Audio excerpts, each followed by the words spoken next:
रात दिन का सबसे शांत समय होता है, जब शोर रुक जाता है, जब लोग सो जाते हैं, जब कमरा अंधेरे में डूब जाता है। यही समय आपके जीवन का सबसे निर्णायक समय होता है। बाइबल हमें सिखाती है कि रात केवल आराम का समय नहीं है, रात आत्मा का समय भी है। यही वह समय है जब आपका मन दिन भर की बातों को दोहराता है, जब आपके विचार साफ दिखाई देते हैं, जब आपकी आत्मा परमेश्वर के सामने खुली होती है। और इसी समय कई लोग ऐसी गलतियां कर बैठते हैं जो धीरे धीरे उनकी आशीष को रोक देती हैं। जी हां प्रियो, दिन भर की मेहनत, प्रार्थना, उपवास, सेवा, सब कुछ होने के बाद भी रात की एक छोटी सी आदत आपके जीवन में रुकावट का कारण बन सकती है। क्योंकि सोने से पहले की स्थिति सिर्फ शरीर की नहीं होती, बल्कि आत्मा की भी होती है। भजन संहिता 4:4 में लिखा है, अपने मन में सोचो और शांत रहो। ध्यान दीजिए, सोने से पहले का मन महत्वपूर्ण है। अगर सोने से पहले आपका हृदय अशांत है, अगर आपके भीतर क्रोध है, अगर आपके मन में पाप है, तो वह सिर्फ एक विचार नहीं, एक बीज है। और जो बीज रात में बोया जाता है, वह सुबह फल लेकर आता है। प्रियो, आज हम बाइबल के अनुसार उन 5 गलतियों को समझेंगे जो लोग अक्सर सोने से पहले कर देते हैं और फिर समझ नहीं पाते कि उनकी आशीष क्यों रुक रही है। इन गलतियों को हल्के में मत लीजिए, क्योंकि 5वीं गलती वह है जिसे अधिकतर विश्वासी अनजाने में करते हैं, और वही उनकी आत्मिक शक्ति को धीरे धीरे कम कर देती है। प्रियो, अब मैं पहली गलती बताने वाला हूं जो आप जाने अनजाने में सोने से पहले करते हैं। इसे ध्यान से सुनिए। पहली गलती है सोने से पहले शिकायत करते हुए दिन खत्म करना। प्रियो, ध्यान से सुनिए। यह गलती इतनी सामान्य है कि लोग इसे गलती मानते ही नहीं। यह चुपचाप होती है, बिना शोर के, बिना किसी को पता चले। आप सोने से पहले यह कहते हैं, आज का दिन बहुत खराब था, मेरे साथ हमेशा ऐसा ही क्यों होता है, कोई मेरी कद्र नहीं करता, मेरी जिंदगी में कुछ अच्छा नहीं चल रहा। ध्यान दीजिए, आपने गाली नहीं दी, आपने झगड़ा नहीं किया, लेकिन आपने शिकायत की। और यही वह गलती है जो बहुत से मसीही लोग रोज करते हैं। गिनती 14 में इजरायलियों ने क्या किया था? उन्होंने खुले विद्रोह नहीं किया, उन्होंने शिकायत की, और शिकायत ने उन्हें वादा किए हुए देश से दूर कर दिया। प्रियो, शिकायत सीधा यह कहती है कि प्रभु, जो आपने आज दिया वह पर्याप्त नहीं था। और जहां कृतज्ञता खत्म होती है, वहां आशीष का प्रवाह धीमा हो जाता है। ध्यान रखिए, आशीष कृतज्ञ हृदय में बढ़ती है, शिकायत वाले हृदय में नहीं। बहुत लोग प्रार्थना करते हैं, लेकिन दिन का अंत शिकायत से करते हैं। यही विरोधाभास आशीष रोकता है। आप दिन भर जो मिला उसके लिए धन्यवाद नहीं देते, लेकिन जो नहीं मिला उसके लिए दुखी होकर सो जाते हैं। और धीरे धीरे संतोष खत्म होता है, शांति कम होती है, विश्वास कमजोर होता है, और चमत्कार की अपेक्षा घट जाती है। यह तुरंत नहीं दिखता, लेकिन अंदर से असर करता है। तो आज रात एक काम कीजिए, सोने से पहले शिकायत मत कीजिए। दिन छोटा था या कठिन, फिर भी कहिए, प्रभु धन्यवाद, आज जो मिला वही मेरी आशीष है। क्योंकि जहां धन्यवाद है वहीं अगली आशीष जन्म लेती है, और जहां शिकायत है वहीं आशीष रुक जाती है। प्रियो, अब दूसरी गलती सुनिए।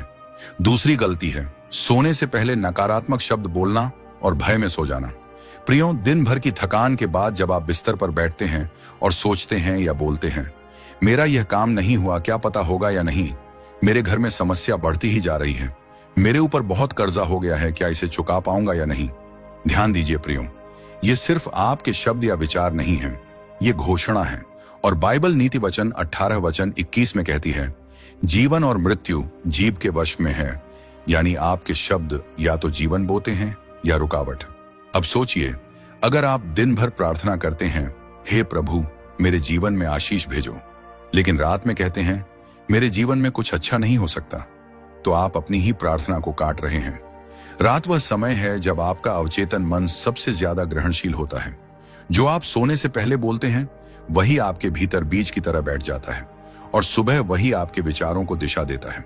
अगर आप भय में सोते हैं तो आप भय को पोषित करते हैं। अगर आप निराशा बोलकर सोते हैं तो आप निराशा को मजबूत करते हैं, और धीरे धीरे आपका विश्वास कमजोर होने लगता है। आपकी प्रार्थना में साहस कम होने लगता है, आप बड़ी आशीष की अपेक्षा करना बंद कर देते हैं। यही आशीष का रुकना है, क्योंकि परमेश्वर आपके विश्वास के अनुसार कार्य करते हैं। याकूब 1:6-7 कहता है, वह विश्वास से मांगे बिना कुछ संदेह किए, क्योंकि जो संदेह करता है वह प्रभु से कुछ ना पाए। प्रियो, ध्यान दीजिए, संदेह केवल सोच में नहीं होता, संदेह शब्दों में प्रकट होता है। अगर आप रात में कहते हैं देखते हैं क्या होता है, तो आप विश्वास की जगह अनिश्चितता बो रहे हैं, और जहां अनिश्चितता है वहां दृढ़ आशीष नहीं ठहरती। प्रियो, बहुत लोग सुबह उठकर कहते हैं मेरी प्रार्थना का उत्तर क्यों नहीं आता, लेकिन शायद रात में बोले गए शब्द उस उत्तर को रोक रहे होते हैं। आप डर बोलते हैं, फिर शांति की उम्मीद करते हैं। आप निराशा बोलते हैं, फिर चमत्कार की आशा रखते हैं। यह विरोधाभास है, और परमेश्वर विरोधाभास में नहीं, विश्वास में कार्य करते हैं। सोने से पहले आपके शब्द आपकी आत्मा की अंतिम घोषणा होते हैं, और वही घोषणा आपकी आने वाली सुबह की दिशा तय करती है। अगर आप लगातार शिकायत बोलते हैं, डर बोलते हैं, खुद को अयोग्य कहते हैं, तो आप अनजाने में अपनी ही आशीष के दरवाजे बंद कर रहे होते हैं। प्रियो, अगर आपने अब तक डर, निराशा या अभाव बोलकर सोया है, तो आज से इसे बदल दीजिए। डर मत बोलिए, विश्वास बोलिए, समस्या मत बोलिए, परमेश्वर की प्रतिज्ञा बोलिए। सोने से पहले यह कहिए, मेरा सब कुछ परमेश्वर के हाथ में है, वह मेरे लिए काम कर रहे हैं, मेरी आशीष रुक नहीं सकती। क्योंकि जो आप रात में बोलते हैं वही आपकी सुबह बनाता है। इसलिए शाप नहीं, आशीष बोलकर सोइए। प्रियो, अब तीसरी गलती सुनिए। तीसरी गलती है मन में क्रोध लेकर सो जाना। प्रियो, यह गलती बहुत साधारण लगती है, लेकिन इसके परिणाम बहुत गहरे होते हैं। दिन भर बहुत कुछ होता है, किसी ने कुछ कह दिया, किसी ने आपका अपमान किया, किसी ने आपकी मेहनत की कदर नहीं की, किसी ने आपका दिल तोड़ दिया। आपने बाहर से कुछ नहीं कहा, लेकिन अंदर से सब याद रखा। रात को जब आप बिस्तर पर लेटते हैं तो शरीर शांत होता है, पर मन नहीं। वही शब्द, वही चेहरे, वही बातें बार बार आपके भीतर घूमती हैं, और यहीं यह गलती शुरू होती है। बाइबल इफिसियों 4:26 में कहती है, क्रोध तो करो पर पाप मत करो, सूर्य अस्त होने तक तुम्हारा क्रोध न रहे। ध्यान दीजिए, सूर्य अस्त होने तक, यानी रात से पहले क्रोध हटकर हृदय साफ होना चाहिए। लेकिन अगर आप क्रोध लेकर सोते हैं तो आप सिर्फ भावना नहीं पकड़ते, आप एक आत्मिक दरवाजा खोल देते हैं। जहां कड़वाहट रहती है वहां शांति नहीं टिकती, और जहां शांति नहीं वहां आशीष नहीं ठहरती। जब आप बिना क्षमा किए क्रोध के साथ सोते हैं तो आपकी प्रार्थना कमजोर हो जाती है। मरकुस 11:25 कहता है, यदि तुम्हारे मन में किसी के विरुद्ध कुछ हो तो उसे क्षमा करो। प्रियो, क्षमा और प्रार्थना अलग नहीं है। अगर क्षमा नहीं तो प्रार्थना अधूरी। आप शब्द बोलते हैं लेकिन हृदय बंद रहता है, और बंद हृदय में आशीष प्रवेश नहीं करती। आप सोचते हैं मेरी प्रार्थना का उत्तर क्यों नहीं आ रहा। हो सकता है आपके और परमेश्वर के बीच क्रोध की एक अदृश्य दीवार खड़ी हो। प्रियो, क्रोध एक बीज है। अगर आप उसे रात भर अपने भीतर रखते हैं तो वह सुबह जड़ पकड़ लेता है। धीरे धीरे आपकी आत्मिक शक्ति कम होती है, प्रार्थना में मन नहीं लगता, निर्णय गलत होने लगते हैं, रिश्तों में दूरी आने लगती है, और आप समझ नहीं पाते आशीष क्यों रुक गई। यह दंड नहीं है, यह सिद्धांत है। परमेश्वर का राज्य हृदय से शुरू होता है, और जब हृदय साफ होता है तभी मार्ग साफ होते हैं। तो आज से निर्णय लीजिए, क्रोध लेकर मत सोइए। सोने से पहले कहिए, प्रभु मैं सबको क्षमा करता हूं, मेरे हृदय में कोई बोझ नहीं रहेगा। क्योंकि जब आपका हृदय हल्का होता है तभी आपकी प्रार्थना भारी होती है। इसलिए प्रियो, क्रोध नहीं, क्षमा लेकर सोइए। अब चौथी गलती सुनिए। चौथी गलती है सोने से पहले आत्मिक शोर में डूब जाना। प्रियो, ध्यान से सुनिए, यह पाप जैसा नहीं दिखता, यह गुस्सा नहीं है, यह चिंता भी नहीं है, लेकिन यह आपकी आत्मा को धीरे धीरे सुस्त बना देता है। रात को आप बिस्तर पर लेटते हैं, लेकिन सोने से पहले मोबाइल हाथ में है।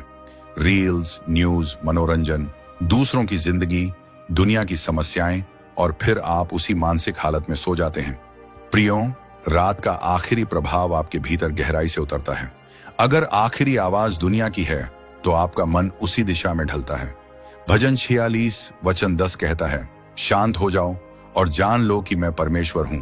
लेकिन हम क्या करते हैं, हम शांत नहीं होते, हम अपने मन को और भर देते हैं। ध्यान दीजिए, दिन भर आपने दुनिया सुनी, रात में भी दुनिया सुन ली, तो फिर परमेश्वर कब बोलेंगे। प्रियो, पवित्र आत्मा शोर में नहीं, शांति में बोलते हैं। जब आप सोने से पहले विवादित वीडियो देखते हैं, नकारात्मक समाचार पढ़ते हैं, व्यर्थ मनोरंजन में डूब जाते हैं या तुलना करने लगते हैं, तो आपका मन उत्तेजित हो जाता है, और उत्तेजित मन शांति को पकड़ नहीं पाता। धीरे धीरे आपकी नींद हल्की हो जाती है, मन बेचैन रहता है, प्रार्थना में ध्यान नहीं लगता, वचन सुनकर भी गहराई महसूस नहीं होती। आप कहते हैं पहले जैसा आत्मिक अनुभव क्यों नहीं हो रहा? हो सकता है आपने परमेश्वर की आवाज के लिए जगह ही नहीं छोड़ी। रात आत्मा का रीसेट समय है, लेकिन अगर आप उसे स्क्रीन के हवाले कर देते हैं तो आपकी आत्मा भर नहीं पाती। यह तुरंत आशीष नहीं रोकता, लेकिन धीरे धीरे संवेदनशीलता कम कर देता है। और जब आत्मा संवेदनशील नहीं रहती तो दिशा भी स्पष्ट नहीं रहती। इसीलिए आज से एक छोटा निर्णय लीजिए। सोने से पहले कम से कम 5 से 10 मिनट शांति में बैठिए, दुनिया की आवाज बंद कीजिए और कहिए, प्रभु मेरा मन शांत है। आज की आखिरी आवाज आपकी होगी, क्योंकि जहां शांति है वहीं परमेश्वर बोलते हैं, और जहां परमेश्वर बोलते हैं वहीं आशीष का मार्ग खुलता है। अब 5वीं और आखिरी गलती सुनिए। 5वीं और सबसे भारी गलती है सोने से पहले परमेश्वर पर भरोसा छोड़ देना, चिंता में डूबकर सोना। प्रियो, ध्यान से सुनिए। क्रोध खतरनाक है, नकारात्मक शब्द भी खतरनाक हैं, लेकिन सबसे भारी गलती है चिंता को पकड़कर सो जाना। प्रियो, यह गलती 90% मसीह लोग जाने अनजाने में करते हैं। रात में आप लेटते हैं, लेकिन मन भाग रहा होता है। कल क्या होगा? अगर पैसे कम पड़ गए तो? अगर रिपोर्ट खराब आई तो? अगर मेरा काम बिगड़ गया तो? आप प्रार्थना करते हैं, लेकिन फिर भी चिंता छोड़ते नहीं। और यही गलती है।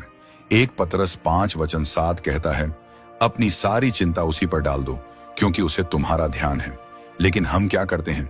हम बोलते हैं, प्रभु सब आपके हाथ में है, और फिर 5 मिनट बाद उसी बात की चिंता करने लगते हैं। यानी हम शब्दों से विश्वास करते हैं, लेकिन दिल से नहीं छोड़ते। प्रियो, जहां चिंता है वहां पूर्ण भरोसा नहीं है, और जहां भरोसा अधूरा है वहां आशीष का प्रवाह भी अधूरा हो जाता है। आपका मन थका हुआ रहने लगता है, आपकी नींद कमजोर हो जाती है, आपका विश्वास डगमगाने लगता है।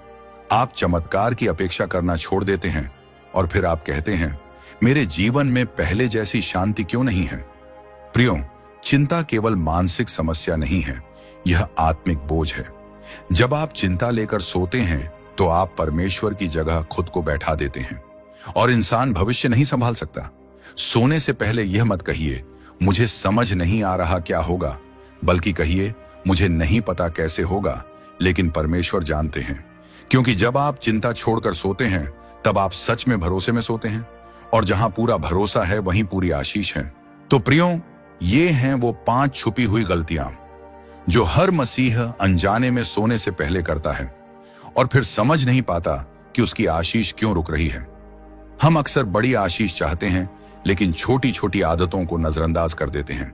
याद रखिए, आपकी सुबह वैसी ही होती है जैसी आपकी रात होती है। अगर आप शांति, क्षमा, विश्वास और समर्पण के साथ सोएंगे तो आपका कल अलग होगा। लेकिन अगर आप बोझ, चिंता, शिकायत या शोर के साथ सोते रहेंगे तो आशीष का प्रवाह धीमा हो जाएगा। इसलिए आज से रात को हल्के मत लीजिए, क्योंकि कई बार परमेश्वर की सबसे गहरी प्रक्रिया उसी समय शुरू होती है जब आप सो रहे होते हैं। और याद रखिए, आपकी आशीष कहीं खोई नहीं है। कई बार वह बस आपकी रात के फैसलों का इंतजार कर रही होती है। परमेश्वर कभी दूर नहीं होते, लेकिन जब हम क्रोध, शिकायत, चिंता या शोर के साथ सोते हैं तो हम खुद ही अपने और उनके बीच दूरी बना लेते हैं। रात सिर्फ आराम का समय नहीं है, यह आत्मा का रीसेट है। यह वह क्षण है जहां आप तय करते हैं, आप बोझ लेकर सोएंगे या विश्वास लेकर। आपकी सुबह वैसी ही होगी जैसी आपकी रात होगी। इसलिए आज से सोने से पहले अपनी आशीष मत रोकिए। हृदय साफ रखिए, मन शांत रखिए और विश्वास के साथ सोइए, क्योंकि जब आप भरोसे में सोते हैं तब परमेश्वर आपके लिए काम करना शुरू करते हैं। प्रियो, अगर इस संदेश ने आपको छुआ है तो इसे अपने तक मत रखिए। वीडियो को लाइक कीजिए, कमेंट में आमीन लिखिए, और अगर आप ऐसे ही गहरे बाइबल रहस्यों से जुड़े रहना चाहते हैं तो चैनल को सब्सक्राइब जरूर कीजिए।